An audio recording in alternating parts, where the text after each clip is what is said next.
Hello everybody, welcome back to my channel. It is Charles, aka the Plant Bender. In today's video, I'm excited to do because it is a video about this guy, my Heartleaf Philodendron. If you are familiar with my channel, you know that he shows out a lot. A lot of people ask about him, they comment about him, they ask how I get him to look like this, what are my, my tips, tricks, and everything about him. So I'm going to go over that today because I will admit, he is probably one of my biggest prized possessions. Is he the rarest houseplant? Absolutely not. Is he the most expensive plant I own? Not even close to it. Is he the one I'm the most proud of? Is he the one that I talk about every time someone comes over? Is he the first thing I show everybody? Absolutely. I skip the Florida Ghost. I skip the, all the rare philodendrons. I skip all of that. The anthuriums I have in my hutch. And I'm like, guys, come look at my Heartleaf Philodendron that I bought from my local big box store. So let's hop into today's video and go over my tips and tricks for getting your Heartleaf to show out like that.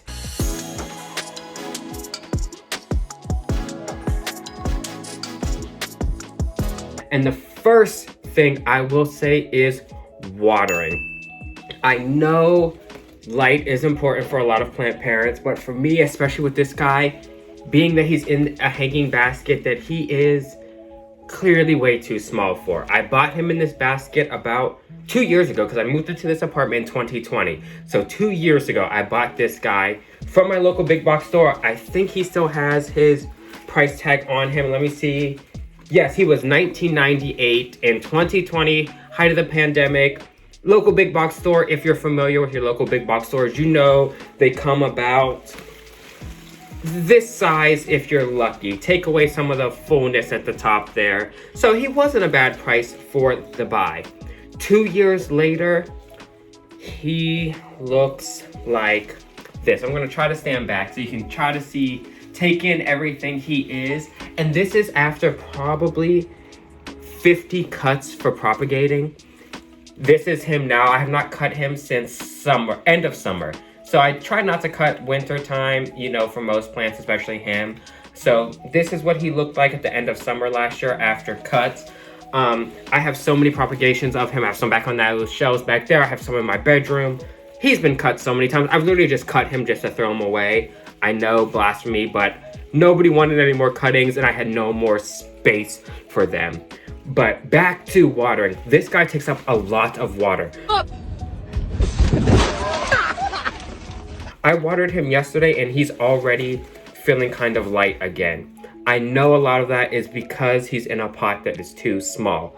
However, like I've mentioned before, wait, I'm gonna hang him back up because he is heavy. As I've mentioned before, he's in a hanging pot. I want to keep him in a hanging pot.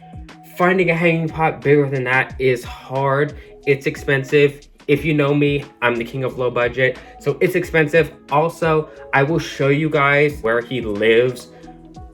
9 months out of the year, he hangs on a curtain rod. This curtain rod is meant to hold curtains, not meant to hold a plant, especially a heavy, wet plant this size. So I don't want to put him in a bigger pot because if I put him in a bigger pot, he most likely will pull this curtain rod down. I've had a couple hanging plants pull rods down and it's not fun. I live in an apartment, it's drywall. I have to hope I can find studs. Most of my curtain rods are not hung in studs, they are hung in drywall. So anything heavier than a fabric, they're coming out the wall.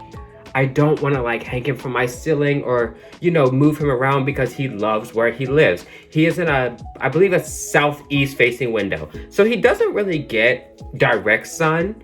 Like I've mentioned, I am in Pennsylvania, so he doesn't really get direct sun. Even during the summer, he gets sun, like 3 o'clock is when he gets kind of sun. And it's usually at its highest point over on this side of where I live. And that's usually, so from 3 to 5 is when he gets most of his sunlight. But anyways, off topic, back to watering. He gets watered at least probably twice a week, and I soak him. I drown him. I let it run out of his water basin. I dump it, give it a couple minutes, dump it again, soak him again, let water fill up, dump him again. After a few days, he needs watered again. I know it's because of his size. Fun thing about these though, they will tell you when they need watered. If you see those leaves starting to curl, water them. Water them. These are one of the few plants which I love about them, kind of like pothos. They tell you when they need watered. Back to the lighting topic. Like I said, he doesn't get a lot of direct sunlight. He gets like the 3 o'clock, 4 o'clock. It's the hottest sun of the day for where I am, especially during the summertime, and he likes that. I am careful to make sure during the summer he is watered enough so that his leaves don't burn. And I have had some burnage up in here, kind of towards the top. But down here, this doesn't get as much sunlight in my window. And again, future me insert photo so you guys can see kind of how he falls in the window. But that is what I do for lighting. And during the summer, he lives there from probably, I would say, April until early November. He lives in the same window. Come wintertime, I've mentioned before, I have heaters. I will also future me insert heaters of how they push out dry air, because I do plan on doing a video about how dry heat and air affects your plants. I've burned quite a few plants, not realizing that my heat, how it comes out, reaches so far that it burns plants. So that will be a future video coming. But come wintertime, as you've seen in my previous videos, he lives back there just hanging on my hutch. It's the only place that I have that has light. It's artificial light, but has light that's not above a heater, and that I can hang him and he just kind of fits. His bottom leaves are touching the ground now, so I have to make sure I don't step on him, but that is where he lives during the winter. I have him hanging on my TV right now that's hanging on my wall, just to try to show how large he is. My third tip is, which I don't really, knock on, invisible wood. What does it mean? I have not experienced any pest issues with this plant. I have not even experienced gnats with this plant, and I think it's because he lives in a window and he does dry out. I do let him dry out a lot. I will pick him up off the window and almost drop him because he's so light sometimes when I forget to water him. So yes, pest issues, not really a big concern with this guy. Gnats might be your only issue I could possibly see running into with the philodendron heartleaf. Besides that though, you know, they're not really prone to aphids, spider mites, anything like that, mealybugs, all that, thrips. They're not really prone to any of those things. I don't really deal with any diseases with him either. So that's the upside about him. And then my last tip would be cutting is your friend. Whether you propagate, you give it to friends and family, or you throw it away, cutting is your friend. At the beginning of summer last year, he had all of this, but these leaves aren't huge, but they were so little. The leaves were coming in so small, and I think it had to do with me underwatering, under fertilizing, and then not cutting him. He grew so fast, so quickly that I just don't think he had the nutrients to put out large leaves. Now, of course, his leaves aren't the biggest I've ever seen. I will try to take him down again and hopefully insert photos here somewhere of some of his larger leaves if I can find some. But towards the top here, he does have some really nice, you know, lush, deep green leaves. As you can see, he has new growth in the top. I was afraid he would kind of empty out up top, but he is thriving and give me hearty, fulfilling new growth up top. All these new baby leaves, loving it.